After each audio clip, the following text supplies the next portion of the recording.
국민 여러분, 존경하는 박병석 의장님, 그리고 선배 동료 국회의원 여러분, 더불어민주당 김포을 출신 국회의원 박상혁입니다.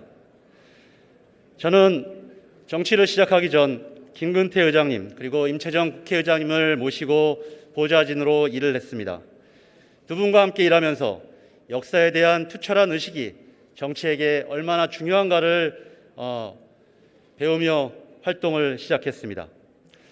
초선 의원으로서 오늘 이 자리는 국회의 저의 첫 자유 발언 자리입니다.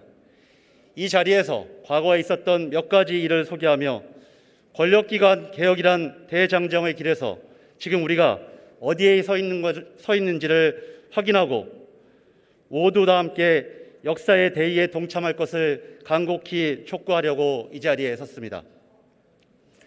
지금으로부터 불과 34년 전인 1986년 이른바 국회에서는 국회 국방위 회식 사건이라는 전대미문의 일이 터졌습니다. 전두환 군사 독재하에서 서슬퍼런 한화에 주신 군인들은 여야 원내 총무를 비롯한 국회의원들을 농락했고 심지어 당시 여당 원내 총무를 무참히 폭행하기까지 했습니다. 그러나 국민의 대표인 국회는 무기력했습니다. 이 무기력함을 대신한 것은 국민이었고 군사 독재를 몰아내고 민주화를 이뤄냈습니다. 문민정부가 탄생하고 하나의 척결을 통해 우리 정치에 수십 년간 드려졌던 군부의 그림자를 지우기 시작했습니다. 그러나 국민의 피로 군사 독재를 몰아낸 그 자리에 그동안 군사정부의 하수인 노릇을 하던 검찰이 자리를 틀어앉기 시작했습니다. 유신헌법을 만들었던 검사 김기춘은 법무부 장관이 되어 1992년 대선을 앞두고 우리가 남이가를 외치며 지역감정을 선동했습니다. 불과 몇 년 전까지 박근혜 정부의 대통령 비서실장을 역임하며 국정을 농단했습니다. 1991년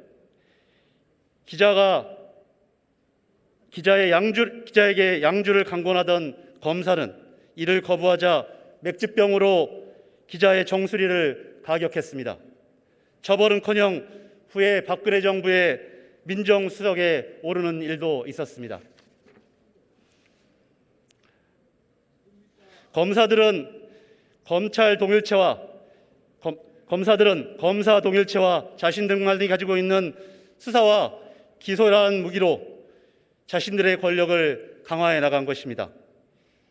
이 무소불위의 권력을 개혁하기 위해 수사와 기소를 분리하고 공수처를 설치하고자 하는 개혁의 들불이 국민들로부터 터져나온 것은 너무나 당연한 역사입니다. 공수처가 처음 제안된 것이 이미 1996년입니다. 그러나 이 개혁의 길은 정치, 검찰과 기득권 세력에 의해 번번이 좌절되었습니다. 하지만 국민들은 이 방해를 그대로 놔두지 않았습니다. 국정농단에는 촛불을 들었고 공수처를 제대로 출범시키라며 21대 총선을 통해서 지상명령을 내렸습니다. 하지만 지금 우리가 지켜보고 있는 것은 공수처의 지연 출범 작전과 조직의 수장을 지키기 위한 검난이라는 집단 이기주의, 이를 비유하는 대한민국 제1야당의 참담한 모습입니다. 특히 국민의힘은 공수처 출범 지연 작전도 부족해서 이제는 심지어 사법부에 사찰 의혹이 있는 윤석열 검찰총장이 물러나고 공수처가 출범하면 공화정이 무너진다는 망발마저 일삼고 있습니다. 과거 정권을 유지하기 위하여 검찰을 흉기로 휘두르던 정당이 이제는 검찰 정치와 사법부에 대한 불법 사찰을 옹호하고 사상 최초의 정치인 검찰총장 표에 앞장서고 있는 모습은 처량하기까지 합니다.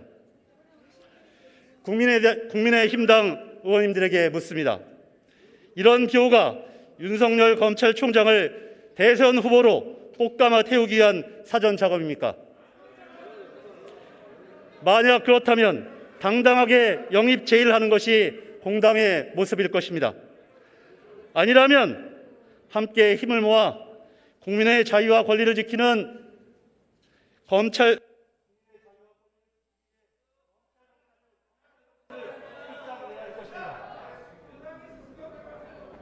이제 검찰 위한 검찰의 시대, 정치 검찰의 시대는 끝이 나야 합니다. 그리고 그 끝이 보이기 시작했습니다. 저항 없는 개혁은 없습니다. 해가 뜨기 전 새벽이 가장 어둡듯이 윤석열 총장 사태로 인해 검찰청 개청 이후 70년 만에 나타난 고검장들의 집단 성명이야말로 검찰 개혁을 가는 마지막 계단에 서 있다는 것을 우리는 목도하고 있습니다. 동료 국회의원 여러분, 정의로운 세상, 특권 없는 세상을 만들어달라는 촛불의 영혼에 따라서 반드시 공수처를 제대로 출범시키고 검찰 개혁의 새로운 장을 열어주십시오. 끝까지 경청해 주셔서 감사합니다.